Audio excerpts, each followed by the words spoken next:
కూర్చోడు. లేకపోతే అందరి కోసం ఎందుకు బలి అయిపోవాలండి? ఎందుకు మన దోషాలని ఆయన మీద పడాలి?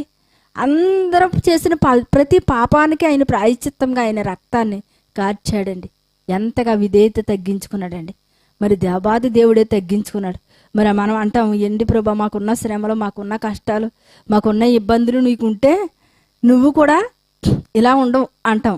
అయినా సరే, అందుకని నువ్వు ఇలా అంటావనే, నేను ఎలా అంటావనే, మనందరం ఇలా అంటావనే ఆయన ఏం చేశాడండి? తాను తగ్గించుకుని, మరి మనిషిని పోలికగా పుట్టి దాసుని స్వరూపం ధరించుకుని, అసలు మనిషికి ఎన్ని కష్టాలు ఉంటాయి అన్ని కష్టాలు ఆయన అనిపించాడు. మనిషి మీద ఎన్ని నిందలు పడతాయి అన్ని నిందలు ఆయన భరించాడు. ఎన్ని బాధలు ఉంటాయి అన్ని బాధలు కూడా ఆయన భరించాడండి. అంత భరించడానికి అంత విధేయత చూపించండి, తాను తగ్గించుకుని.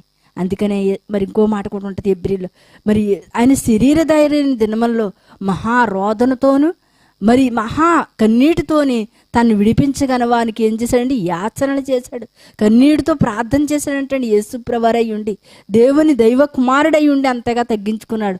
మరి మన జీవితాల్లో మరి ఎంత తగ్గించుకుంటున్నాం, ఎంత విధేయత కలుగుంటున్నాం? మనకి ఇంత ఉండవు. కొంచెం మందికి ఎంత గర్వమో నాకు అర్థమవుతుంది. నీ గర్వం నిన్ను ఏం చేస్తుందంటే పతనానికి నడిపిస్తుంది. నీ విధేయత నిన్ను సింహాసనం మీద కూర్చోబెడుతుంది. దావీదు విధేయతను చూసే దేవుడు సింహాసనం మీద కూర్చోబెట్టండి. దావీదు గుణమును గురించి అనేకమైన మాటలు ఉంటాయి.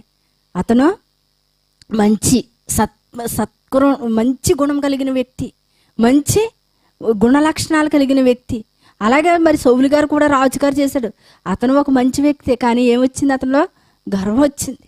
ఆ గర్వం తన నాశనానికి, తన నాశనమే కాదు తన బిడ్డల నాశనం, తన బిడ్డలు కూడా తన ఎదుట చనిపోవడం కూడా చూశాడు. ఆ తర్వాత తన కూడా పొడుచుకోవడం చనిపోయింది. ఎందుకంటే తన గర్వమే తనని ఆ స్థితికి తీసింది. మరి తన విధేయత వల్ల మరి దావీదుకు చూపిన శాశ్వతమైన కృప మీకును చూపిస్తానని దేవుడు అన్నాడు. ఎందుకంటే దావీదుకు శాశ్వతమైన కృప చూపించాడు.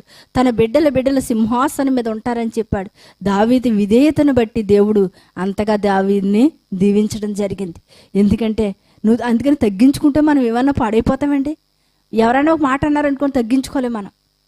మరి యేసుప్రభువారు నీ కోసం నా కోసం ఎన్ని మాటలు పడ్డారు? నువ్వు చేసిన పాపాలకు ఆయన్ని ఎన్ని మాటలు అన్నారు? మనం మొఖం మీద వేయాల్సిన ఉమ్మ ఆయన మొఖం మీద ఉంచుకోలేదండి. మన చెంపలు పీకవలసింది ఆయన చెంపలు పీకించుకోలేదా? మన అనవలసిన మాటల కన్నా ఆయన ఎక్కువ మాటలు. అందుకని ఆయన అంటారు, నీకన్నా ముందు నేను శ్రమను అనుభవించాను, నీకన్నా ముందు నేను నిందలు అనుభవించాను, నీకన్నా ముందు అవమానం ఏంటో నాకు తెలుసు అని దేవుడు అంటాడండి. మనం మరి మన జీవితంలో విధేయత చూపిస్తున్నావా?